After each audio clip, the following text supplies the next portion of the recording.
Dwight and Teddy G. We are two of the original members of the Atomic Cafe, and we've had a lot of requests for our backstory. So this is our backstory. It was the 80s. It was the 80s. 1985. I think that was like 10 years ago. The very first version of the band was just 3 people. Not Ted, I'm sorry. It was... So I'm kind of a OG Prime. Yeah, we were in the basement of Chi Psi. It was me, Matt Reed, and a guy named Ned Davis. Ned was a drummer but multi-instrumentalist, and so we would do lots of things where we would hook up a bunch of keyboards and electronic things since we were only 3 people. It was very electronic. It was very electronic. Ned was a music major at University of Michigan, wanted to pursue a music career, so he moved to New York City and sold his electronic drums to my architect and drummer friend Van. So I was like, hey, Van, you want to play in the band? And that's where we got Van.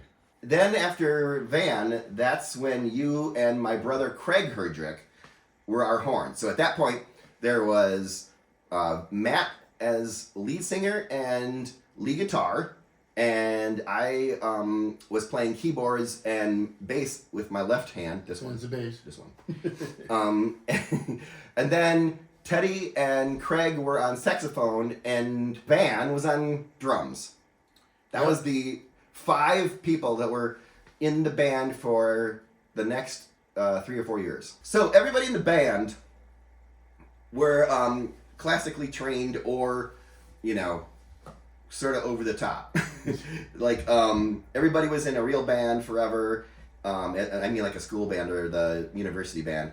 And so as classic geeky musicians, we would get bored playing simple songs. So we had to do ridiculousness in order to keep ourselves not bored. So one of the things we would do is do these mashups of absurd songs together. And one of them, a couple of them we still do. And that is a very obscure song by Yes called Changes, which is in like, what is it, 15, 16 or 11, 12? I don't even know. It's so weird.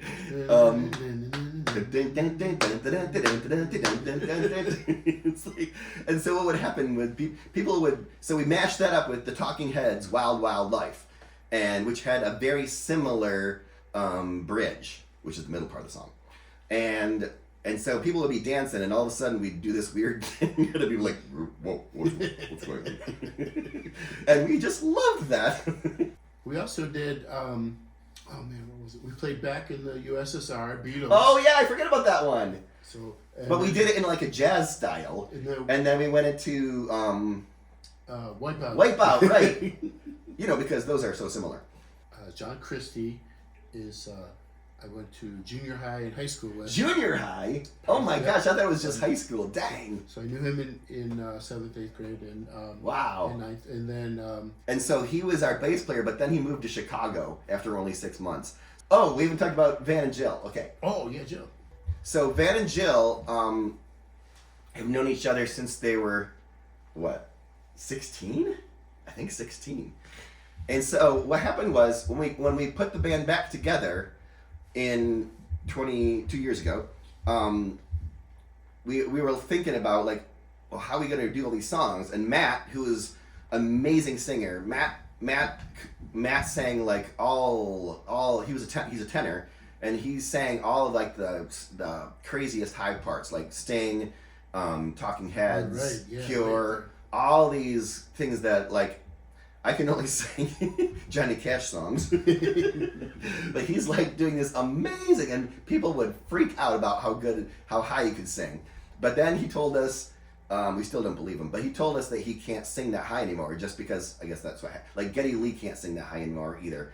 Or Tiny Tim can't. But it's because Tiny Tim can't because he's dead, actually. He'd be dead, yeah. But your chords get saggy. You start hanging low. Oh, that's what it is. Okay. Yeah. I didn't know. So our solution was we need to find someone who can sing high, and that's where Jill came in. Also, you know, she knew the drummer. She knows him pretty good. And, yeah, intimately, I would say. And I mean, I wasn't scared of it, but I admire the way they get along and don't fight like you and Craig. Craig and I both moved to California in 1990, he has never left. It's I've stuck. moved like eight places, but he has never left, and he loves it. So we miss him, but I sort of get it. Like California is sort of, it's pretty But awesome. you have to be here to be in the band. True. Yep. So we had me one horn, Yeah. so we needed more. Yes. So Dwight plays trumpet, but Yes. you can't Not. do that I all can't. the time. No. It's also tricky to do both. It like Yeah. messes with your brain. And then I asked Phil because we weren't sure about.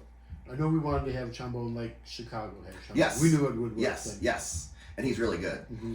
So I knew my friend Ted Slatter from marching band and Yes. alumni pep band. Right, right. University of Michigan Marching Band has an alumni band where you, on homecoming each year, you get to go back out in front of 110,000 people and play all your favorite songs. And so the four of us, well, three, the three of us do this every year now that I've moved back, which is so crazy fun. And then we also play in the alumni pep band together. Yes, the pep band. And that is at basketball games and hockey games and women's gymnastics for some strange reason. When the kids can't be there. Right, exactly. We So can. we get to, so because of that, we play some of the songs that we play in the marching band in the Atomic Cafe, and especially if you play in Ann Arbor, and that's like a big hit. Yes. Anytime So you that's can. like what we do. Is this is what keeps us alive. Is playing in this band. We don't just cover songs exactly. I mean, there's a few maybe that we do, but since we have these three horns and we don't want them just sitting around, we have the horns play what in the real songs are either guitar parts or keyboard parts or sometimes horn parts. But it's just really fun to have like this massive horn sound be like the power chord in certain songs. Like the song that we have ended every single gig for the whole time is by NXS called "Don't Change," and the saxes play that lead line, and it's just this massive wall of sound. I just love it. Oh yeah, so the name of the band came from the movie Beyond Thunderdome, Mad Max, right? And Mad there Max, was yeah. and there was Tina Turner had a bar. She was a bar owner, and that bar was called the Atomic Cafe. And that movie came out right when we started the band, so that's where we got the name from. Yeah. So that's the backstory. We hope you guys come out to a gig, see a show. We're playing at the Blind Pig again soon, and we'll probably play there forever. So thank you very much. Catch you on the flippity flip. Bye.